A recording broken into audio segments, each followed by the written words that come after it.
Creaky Cranky. It was the spring holiday on Soda.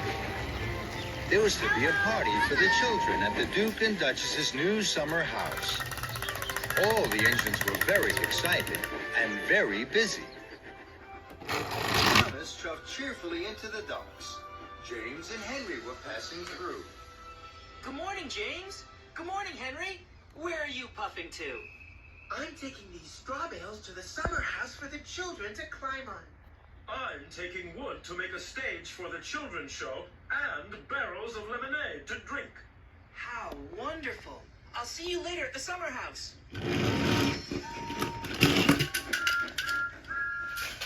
Good morning, Cranky. What's good about it? It's the Duke and Duchess's party day. Party smarty. I don't go to parties. I'm stuck here loading and unloading all day. I haven't had a moment to rest my hook.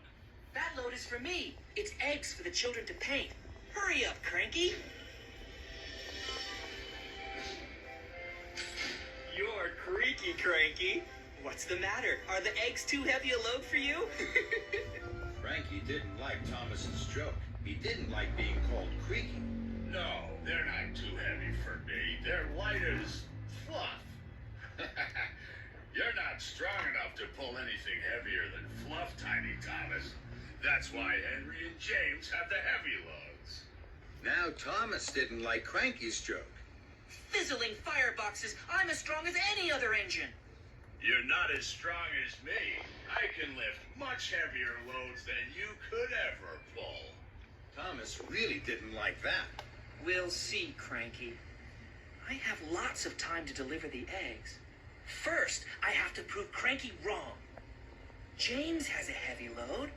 I'll go and find James. So Thomas steamed sternly out of the docks.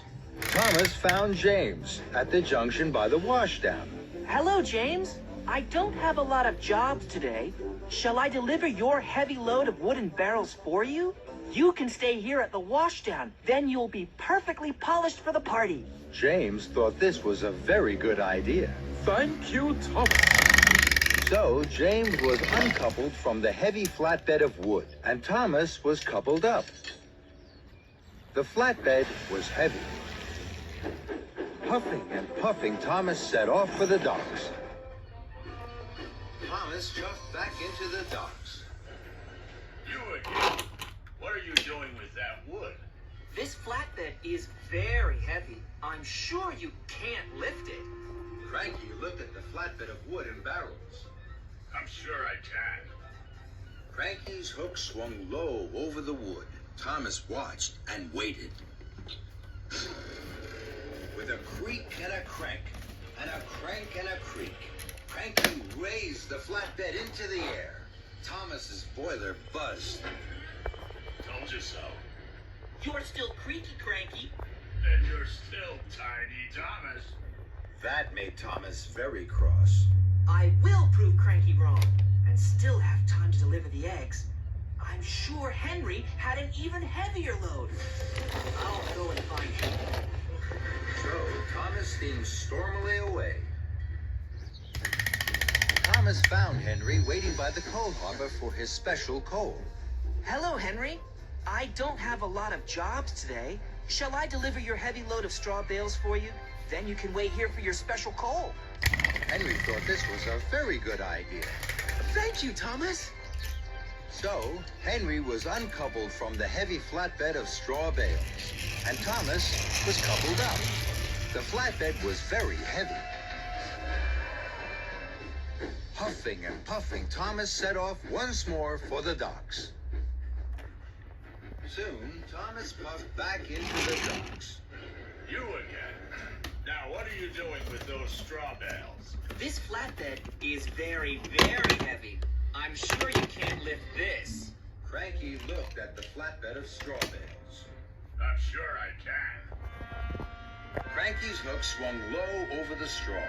Thomas watched and waited. With a creak and a crank, and a crank and a creak, Cranky raised the flatbed of straw into the air.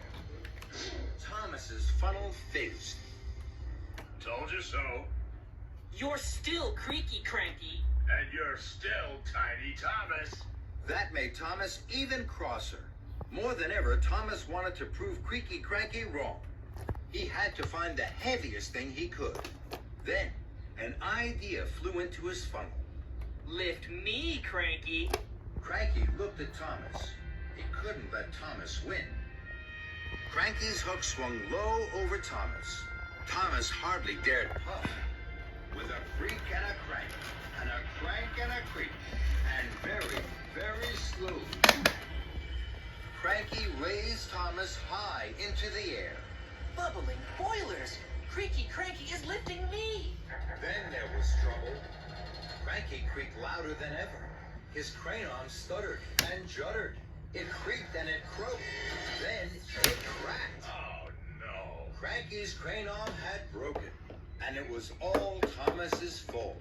Thomas was stuck high in the sky and blowing in the breeze. Then Sir Topham had arrived. Thomas, what are you doing up there? I'm sorry, sir. I was... You are causing confusion and delay.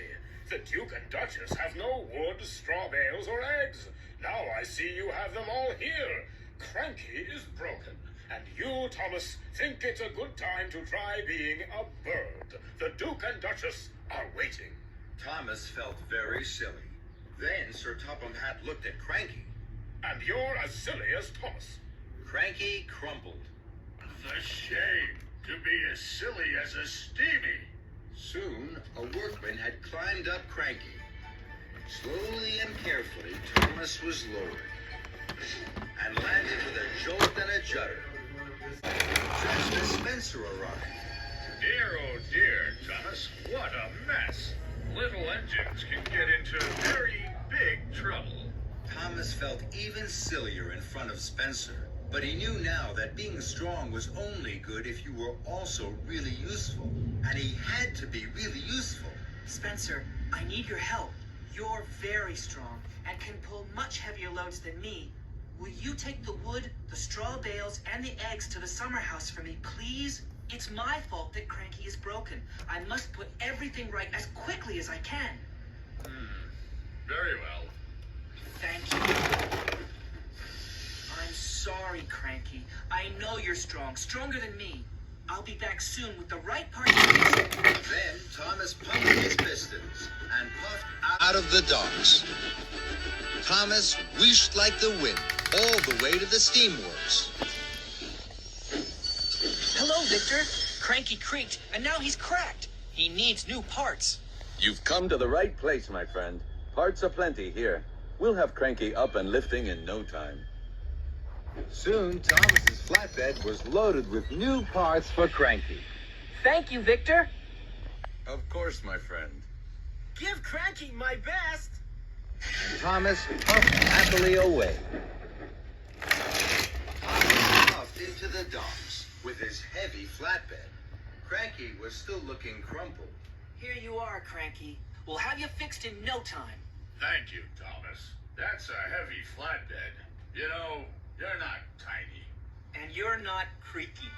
Cranky laughed, and that made Thomas laugh too.